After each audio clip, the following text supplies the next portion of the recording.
The story of Aprile Millo is the story of a woman who stayed true to her art and her culture to reach the top while helping uplift others along the way.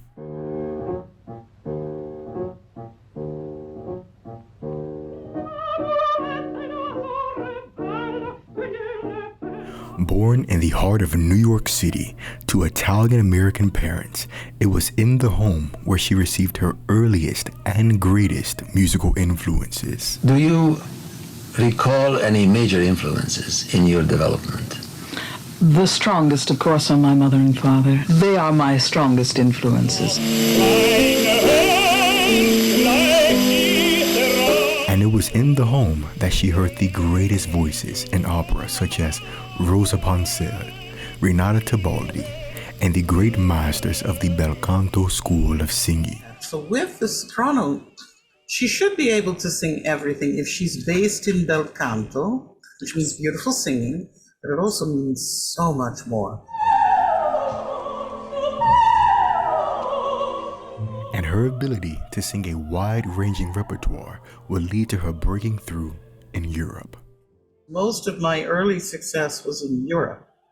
I made my debut at La Scala. The very first time I sang, I was Aida in Karlsruhe. And as I fashioned myself after Ponsel and Milanov and Muzio, I wanted to stay in one place where I was sure of the quality. That one place would be the Metropolitan Opera House, the world's biggest and leading opera house. But staying true to her heritage, she made her debut the traditional Italian way. But yes, I was sort of cocky. I realized that if I release myself in a smaller role, I will never be seen in anything else.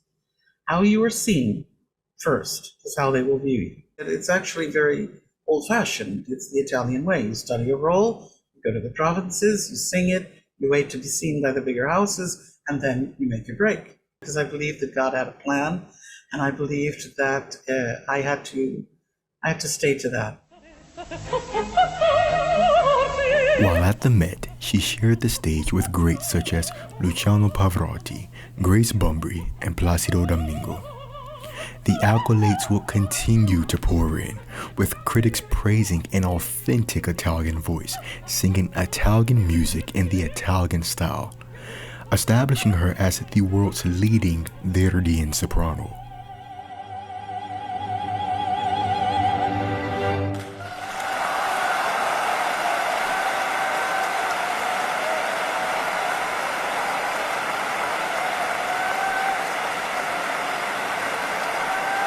On the subject of that lovely Italian style, the Italianità that you're known for, when we talk about your career, we constantly find references to your artistry and your voice as this authentically Italianate sound, which comes from the Italian tradition, very similar to a Tebaldi or a Ponsel.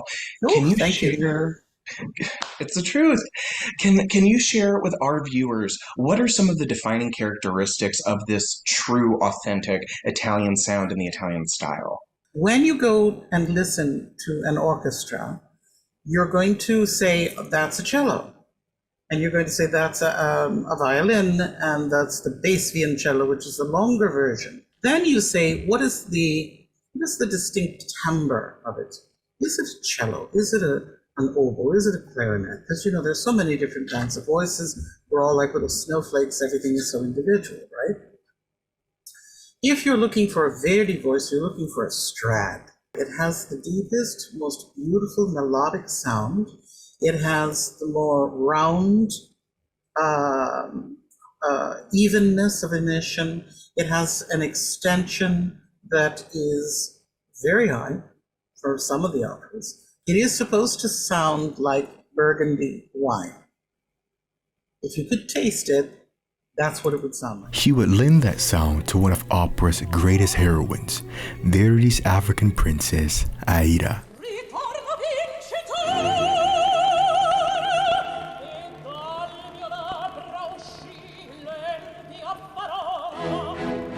The role of Aida is one that has been closely associated with Black women in opera, most famously Leontine Price.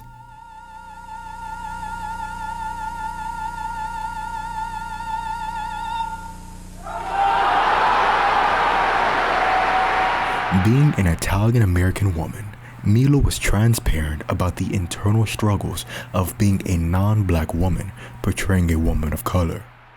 There has been a generational shift over what is acceptable in an operatic context in terms of makeup and hairstyling that alters a singer's appearance to be closer towards a character that might be of a different background. If the white community, a certain segment of unenlightened little people, have been taught to look on another segment of people as expendable, nothing. How can they, first off, be Christian? I don't know. Oh, we're all God's children. If you look at that and you say, I don't want anybody who's playing a black role, who is not black, to put on makeup, then they want to negate the fact that the character is black, or cast the role with only a black soprano. Then I would never have had the honor of singing it. If we have that, then we can only cast Turandot with a Chinese woman. Only Japanese people can sing Butterfly. So if you look at it and you say, yes, here again is the history of American musical theater. In the beginning, they had bluegrass and folk music and the banjo and all that stuff they'd be playing a long, long time ago. And they got bored. So a bunch of people went over, God forbid, ever. In the plantations, they went over to the black community. Don't you know, they found fantastic music, fantastic lyrics, all of it fun, all of it with a beautiful rhythm, and they went, hey, I want that, but I can't ask the black person to come on stage, so I'm going to have to look black. So they made a parody. So they used cork, burnt cork, or they used shoe polish. And they made a parody out of the little person that they liked their music in order to make it palatable to the people who look down on them. So you look at this and you say, the intent of it was to belittle. As an actor, you are seeing that Giuseppe Verdi wrote Aida because he also grew up in a time where in Italy there was an enormous amount of racism all over the world, all over the world. What did he do with Aida? He made her a princess. He exalted her. He put her on rare terra firma. Okay, so who am I? I get this magnificent piece and I go, oh, I get to be Aida, and she's an Ethiopian princess. I don't think anything else except in order to pay respect to his character, I must be black. What a privilege. I wanted to be black. I wanted to show the world. Look at this magnificent creature who sees the heavens open and takes her love to another world. Look how in contact she is with the other world. She's spiritual and divine and beautiful. Thank you for letting me play her. Okay, what do I have to do this? I have to condition or move my hair in some way, so I wore a wig. And if I'm Ethiopian, I've got to be black, otherwise I'm negating her blackness. And I won't do that. How do I do that? So I became an Ethiopian princess. I'm an actress. If I'm playing a cop, I'm not going to carry a ladder. That would be for the firemen. Okay, now we fast forward to this age where many people who have been left out of the banquet demanding a place at the table. You can't get from me anything other than they're absolutely right. So then you bring the two worlds together and you go, what makes the difference? You're both putting on something to be something you're not. And you can take it off, the people who are under oppression could not. So I've battled with that in my own mind. What do we do about clarifying and not conflating the two? Is to look at the intent.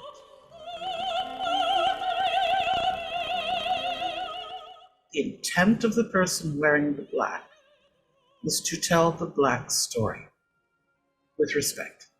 The intent of shoe polish is to denigrate and parody a great nation. That's what I did. That's my meager offer to all of you who see my tapes of me as Aida. I was doing that to play a black Ethiopian princess with respect. It makes me emotional. I don't want anyone to ever think that I did that without respect. I was not playing a minstrel show. I was not part of that evil history. I was part of a history of theater that brings that beautiful character to life so that you can see the exoticism and the beauty of what is an Ethiopian princess that a brown Egyptian man falls in love with, and at the end they both go to a god that has no color.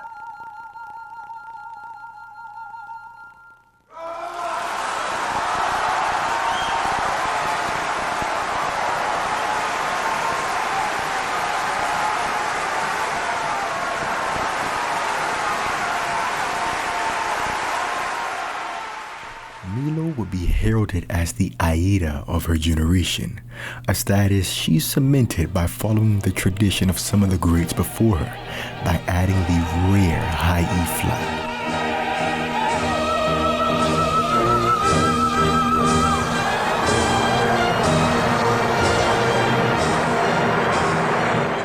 First off, I should be spanked royally for adding it, but it is it's a circus note, and sometimes you add it in for the pleasure of the people. But for me, adding the high E, I've never seen such hysteria, because when I did it originally in Brazil, people were racing the stage, trying to get over the orchestra pit, trying to get to the stage. It was like there had been one of the newspapers said, it was like she scored a goal in soccer. Milo hails from a generation of great singers and great Aidas. Looking back, some still question how her voice stood out amongst so many other During great this ones. period where you're at the Met is Aprile Millo, Leona Mitchell, Susan Dunn, Deborah Voigt, Sharon Sweet, and Alessandra Mark. You guys are sort of all doing the same thing. There are going to be periods in opera where there are many, many good singers.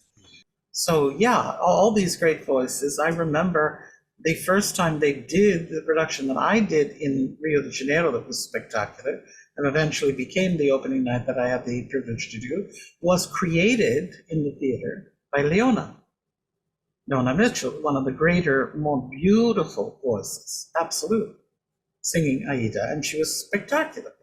And I thought, wow, I'm going to have to really be good, because now when I take over, I have got to be worthy of that chance, because she was wonderful. And yes, Alessandra Mark, one of the great voices of all time. There were a couple of other wonderful voices at the same time that you kind of said, yeah, I lucked out, because I represented something that they did too in a way, but I was a more authentic alchemy of the Italian tradition.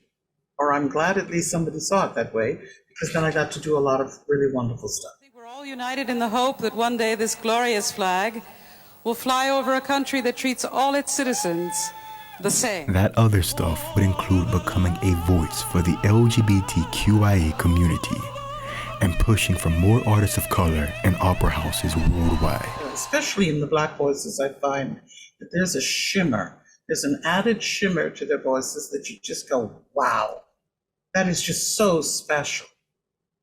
If they see themselves on stage, they would most likely come and support, and there's a tremendous audience out there of Latin, of Black individuals that would really love to see themselves on there, and there's some fantastic voices. Like Latavia stands on the stage, she delivers an old-fashioned, beautiful approach with a spectacular instrument. Eric Owens, fantastic instrument, even better than he knows. Karen Slack, these are fantastic voices that are now getting an opportunity because they're trying to show that they're diverse. Let's hope it stays. But then it's the responsibility within the Black and the brown and the Latino and the Japanese, the Chinese, everything, that you are to bring your best game, because it will eventually, the pendulum will come back into the middle again. And it will be whoever is the best will get the role. It shouldn't be whoever is white.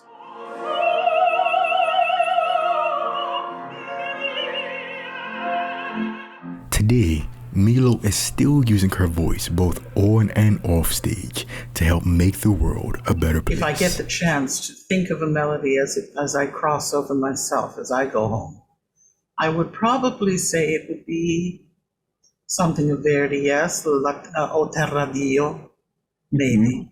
Or I would probably say something of Chenier, because the words are so important to me, and a lot of the Verdi operas have that, ci vedremo in un mondo migliore.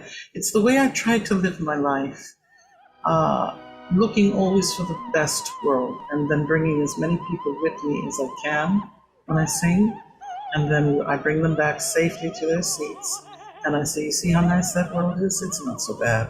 Why don't you create it around you? Why don't you pass the beautiful folk? And that's it. Then my life means something. Then our time together means something.